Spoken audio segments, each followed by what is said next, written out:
Hello everybody and welcome back. I know the camera looks a little different, that's because I've kind of moved it a little bit. I wanted to rearrange some stuff and see if I could give it a fresh look for myself.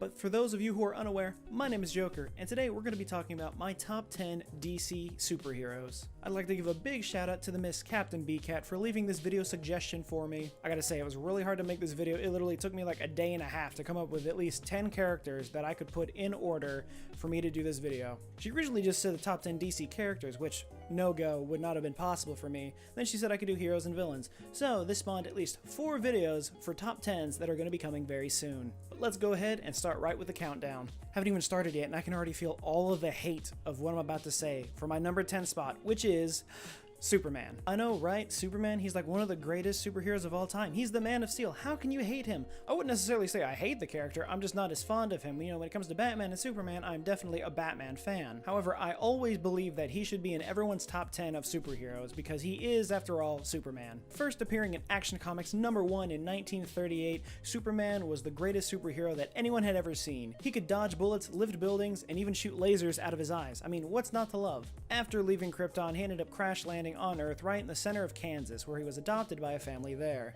After he grew up a little bit, he decided to move out to Metropolis, where he became a reporter for the Daily Planet under the name of Clark Kent. Now, I will say the only big downside, and the reason he's number 10 on my list, is because of his weakness. Since, like I've said, Superman is known as the Man of Steel and seems to be the most invulnerable superhero ever, if exposed to kryptonite, that leaves him completely vulnerable to everything. Bringing him next to kryptonite basically makes him a normal human being, and that's where his downfall is. He doesn't necessarily know how to fight for himself. He can't really defend himself, he doesn't know any martial arts or anything, he only knows how to use his super strength. So without his super strength, he's really just a normal guy, just like you and me. Still a big fan, so I don't think we should hate on him. Which leads us to number 9, the Black Canary. Diana Drake was actually one of the earliest superheroines to ever come out of DC Comics. Her first appearance was in Flash Comics number 86 in 1947, and with her slick costume design and her signature power, the Canary Cry easily becomes a fan favorite. There have been many different renditions of her character, including the most famous one in the new CW show, Arrow.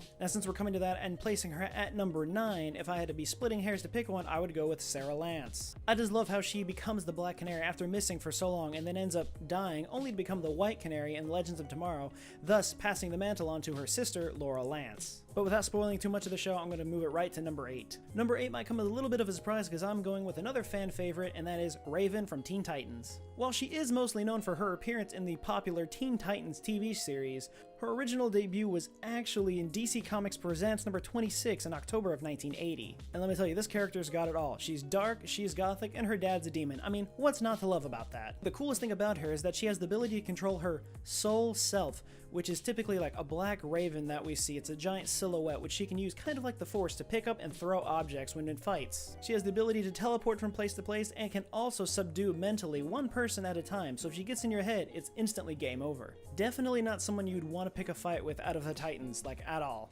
And keeping with the stretch of female superheroes, number 7 is coming in with Wonder Woman. Now, just because she's so low on the list does not mean that she is not a registered badass, because this woman can do whatever she wants. First appearing in All-Star Comics number 8 in 1941, Diana Prince was the ultimate Amazon warrior and demigod. With simple abilities such as flying, super strength, and a mastering of many fighting styles, she is definitely a force to be reckoned with. Her signature weapons as far as the new Justice League film goes are her shield and sword, and in every other version is her lasso of truth. This lasso, when wrapped around all of her enemies, commands them to tell the truth about everything. You cannot hide anything from this lasso. And to make things even better, she even has an invisible jet which she uses from time to time.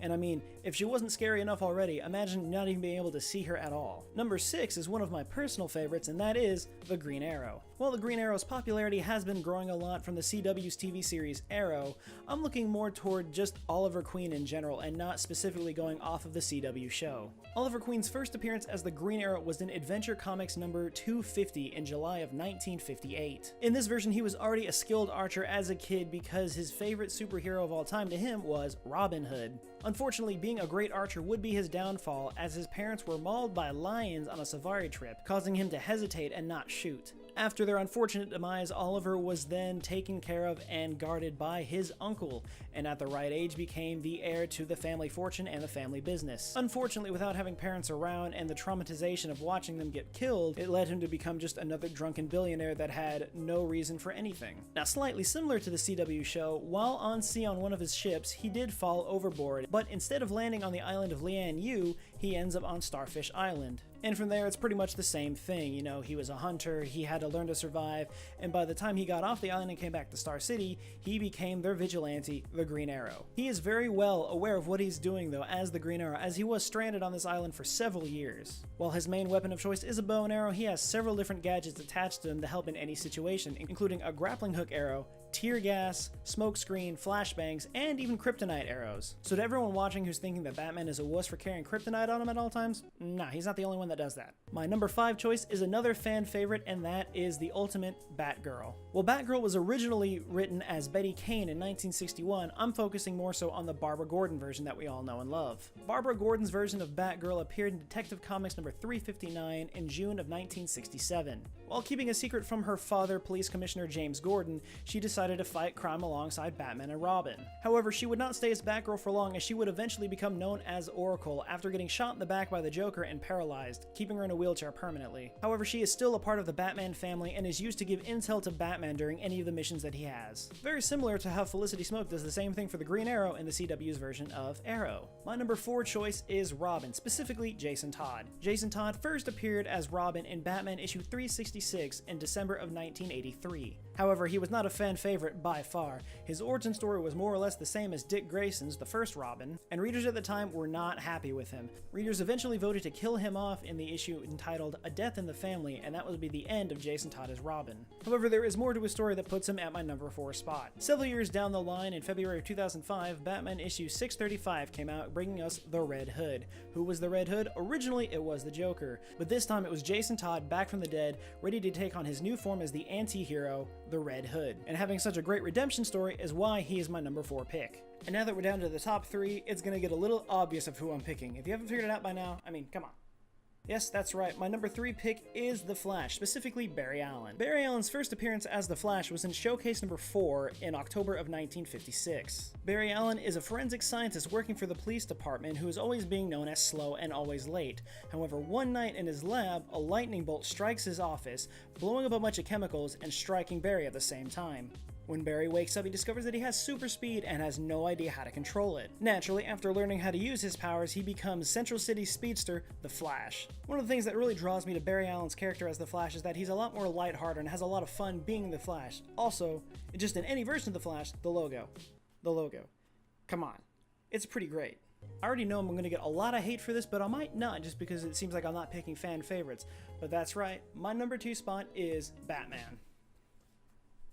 First appearing in Detective Comics number 27 in March of 1939, Batman took over by storm. And I'm sure by now we are all very familiar with Batman's origin stories. We saw his parents get murdered by Joe Chill, he grew up alone with Alfred, and then inherited his family's fortune. One day he decided that justice was not doing itself right, and he decided to become the Batman. Now there have been many different renditions of Batman, including his father Thomas Wayne in the Silver Age of comics. Pretty much every Robin that has ever been has also at some point or another become Batman, and of course, the fan favorite, Terry McGinnis. Yes, once again, if we're splitting hairs and I really have to pick, I'm not going to go with Bruce Wayne. I'm actually going to go with Terry McGinnis. I just like the more playfulness that he has, and he's a lot more lighthearted about it while being trained by Bruce Wayne at the time. Even though in the comics, he's actually trained by Damian Wayne, which is Bruce's son. But I mean, all in all, it's Batman. If you don't like that, then like, what do you, come on. You always love Batman. And now leading us to our number 1 spot on my DC Heroes list is Nightwing, or Dick Grayson. Dick Grayson first appeared as the first Robin alongside Batman in Detective Comics number 38 in April of 1940. Very similar to Bruce Wayne and being Batman, we all know of Dick Grayson's origin stories. He was a part of his family's acrobat team, the Flying Graysons, but was traumatized for life when Tony Zucco,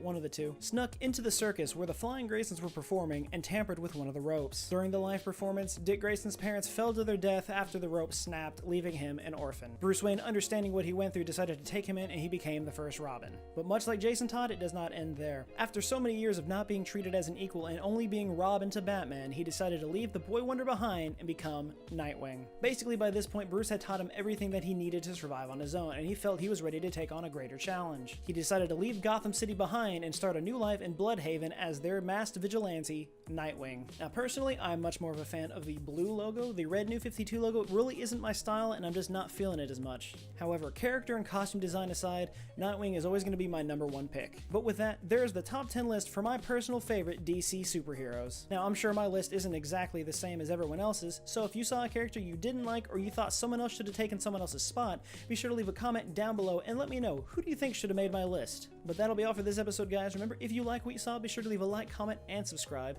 Let me know in the comments down below if you would like to see more top 10s or if you'd like to see anything else. And before you click off of this video, be sure to go to the description area and check out CaptainBkat. She streams on Twitch all the time and it's really a great time. But until then, and as always, I will see you guys next time.